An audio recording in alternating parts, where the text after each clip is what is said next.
అధికారులకు CM Chandrababu warning ఇచ్చారు. ధాన్యం కొనుగోలులో ఏ ఒక్కరూ ఇబ్బంది పడకూడదన్న ఆయన అధికారులు ఉద్యోగుల వల్ల ప్రభుత్వానికి చెడ్డ పేరు వస్తే సహించేది లేదంటూ వార్నింగ్ ఇచ్చారు.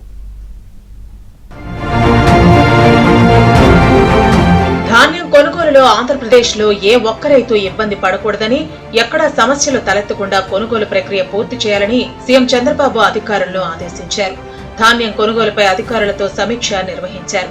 అధికారులు ఉద్యోగుల నిర్లక్ష్యం, రైస్ మిల్లర్ల సహాయ నిరాకరణ వల్ల రైతులు ఇబ్బంది పడితే కఠిన చర్యలు తీసుకుంటామని హెచ్చరించారు. గత ప్రభుత్వంలో రైతులు పండించిన పంటలు అమ్ముకోవడానికి ఎన్ని ఇబ్బందులు పడ్డారో చూశామని, అందుకే ఈసారి ధాన్యం కొనుగోలులో సమూల మార్పులు తీసుకొచ్చామన్నారు.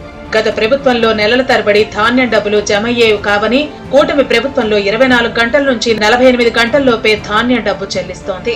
ధాన్యం సేకరణ ప్రక్రియను సులభతరం చేసేందుకు ప్రభుత్వం తీసుకొచ్చిన ఈ విధానాలను సక్రమంగా అమలు చేయాల్సిన బాధ్యత కింది స్థాయి ఉద్యోగులు, ప్రభుత్వ సిబ్బందిపై ఉందని ముఖ్యమంత్రి అన్నారు. ధాన్యం ఆరబెట్టే యంత్రాల ఏర్పాటు ద్వారా తేమ విషయంలో తలెత్తుతున్న సమస్యలు ఎంతవరకు పరిష్కారం చూపవచ్చు అనేది కూడా చూడాలని అధికారులు కోరారు. ఈ ఖరీఫ్ సీజన్లో 37 లక్షల మెట్రిక్ టన్నుల ధాన్యం సేకరణ లక్ష్యంగా పెట్టుకోగా ఇప్పటి వరకు 1.51 లక్షల మంది రైతుల నుంచి 10.59 మెట్రిక్ టన్నుల ధాన్యం కొనుగోలు చేశామని అధికారులు తెలిపారు. ఇవాళ్టి వరకు 2,330 కోట్లు రైతులకు చెల్లించామన్నారు. 1.45 లక్షల మంది రైతులకు 48 గంటల్లోనే డబ్బులు చెల్లించినట్లు అధికారులు స్పష్టం చేశారు. ధాన్యం కొనుగోలు వివరాలను ప్రతిరోజు మీడియా ద్వారా కలెక్టర్లు, అధికారులు ప్రజలకు వివరించాలని, తద్వారా ప్రజలకు సమాచారం అందుతుందని సీఎం అన్నారు.